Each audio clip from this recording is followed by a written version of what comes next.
Assalamualaikum warahmatullahi wabarakatuh dan salam sejahtera untuk kita semua. Mengapa ngasing kabar datang?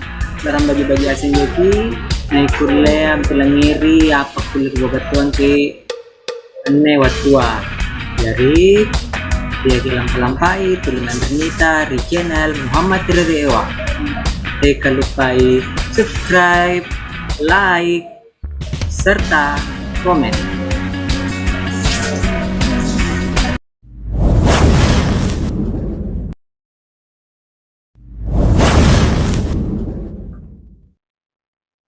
Mengapa ngasing kabar anakku siagang para papila jarang bahasa Mangkasara barang salewang ngasing jaki neki baji-baji ngasing poro kuliah pinawangi ane papila jarang ini pabatuangan. Jadi bagaimana anak-anakku sekalian, bagaimana kabarnya hari ini dan para pembelajar bahasa Makassar?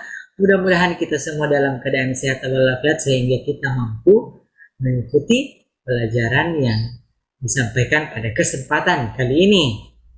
Jadi, pada kesempatan kali ini, materi yang akan disampaikan adalah makna denotasi dan makna konotasi. Jadi, anak-anakku sekalian, tolong dipahami dan diperhatikan baik-baik materinya sehingga kalian bisa mengerti dan mengaplikasikannya ke dalam kehidupan sehari-hari.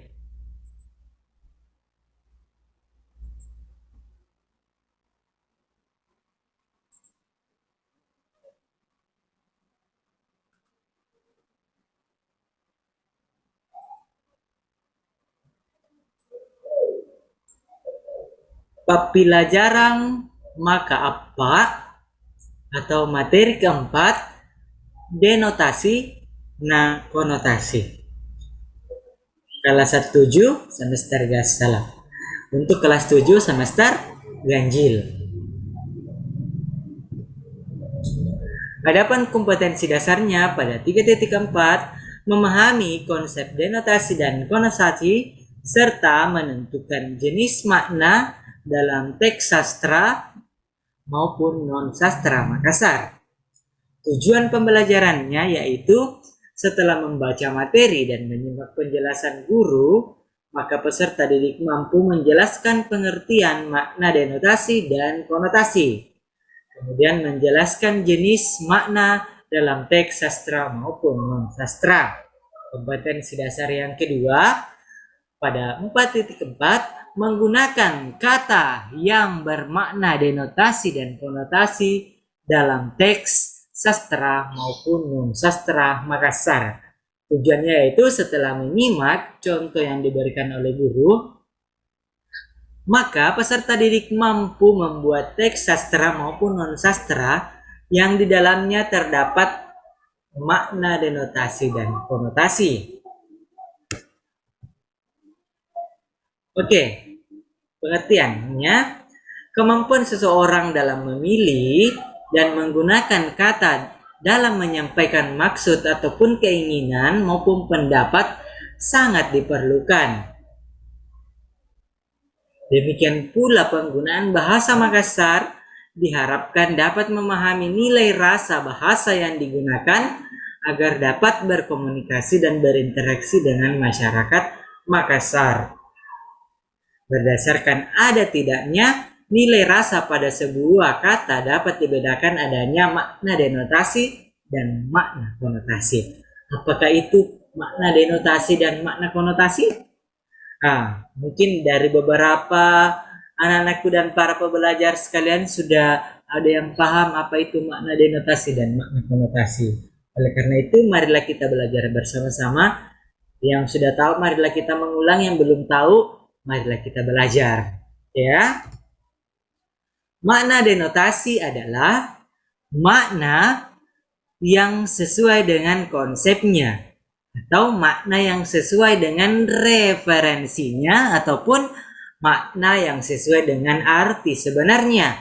Sehingga makna denotasi dikatakan juga disebut pula dengan kata makna yang sebenarnya.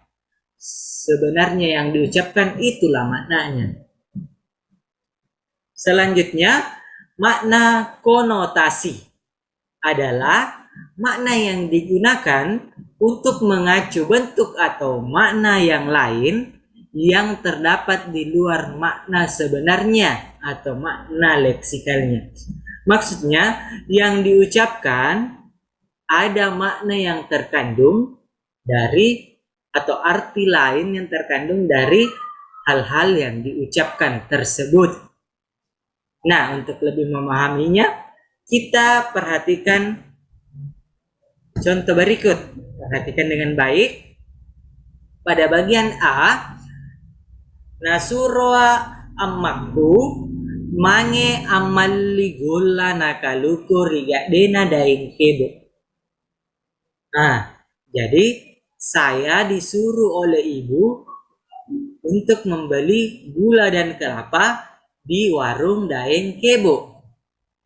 Kemudian bagian B, kunanu rampe gola kurampe tongko kaluku. Jadi maksudnya di sini bagian A dan B, apakah ada kata-kata yang sama dari kedua kalimat ini? Ya, yang sama adalah gola nakaluku. Pada kalimat A dan kalimat B sama-sama ada kata gola nakaluku. Kaluku ya. Gola nakaluku. Tetapi apakah maknanya sama juga? Nah, ini yang perlu kita pahami. Pada bagian A, Nasoroa amakku mange amalli gola nakaluku riga dena daeng kebo. Ini adalah makna yang sebenarnya atau makna denotasi. Tidak ada makna yang terkandung, tidak ada makna lain atau makna terselubung atau makna lain dari kalimat ini. Kita mengacu ke bagian B. Punna nurampe gola kurampe tongko kaluku.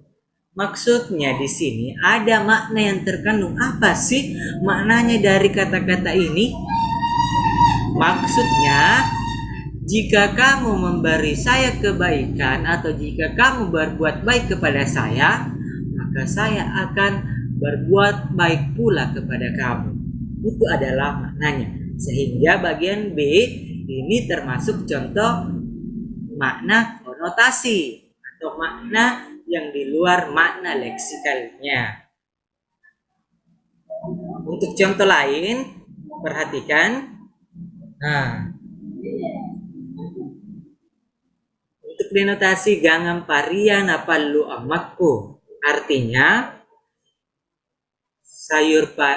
ibu saya memasak sayur pare atau paria ya. Kedua, Daisinto sana jaina bulaina. Jadi Daisinto memiliki banyak emas.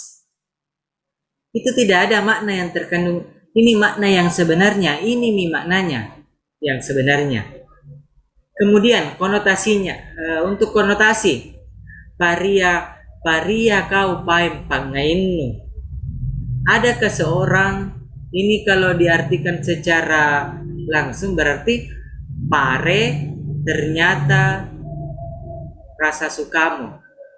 Ini maksudnya ada makna yang terkandung di dalamnya. Maksudnya rasa sayang yang berupa rasa pahit.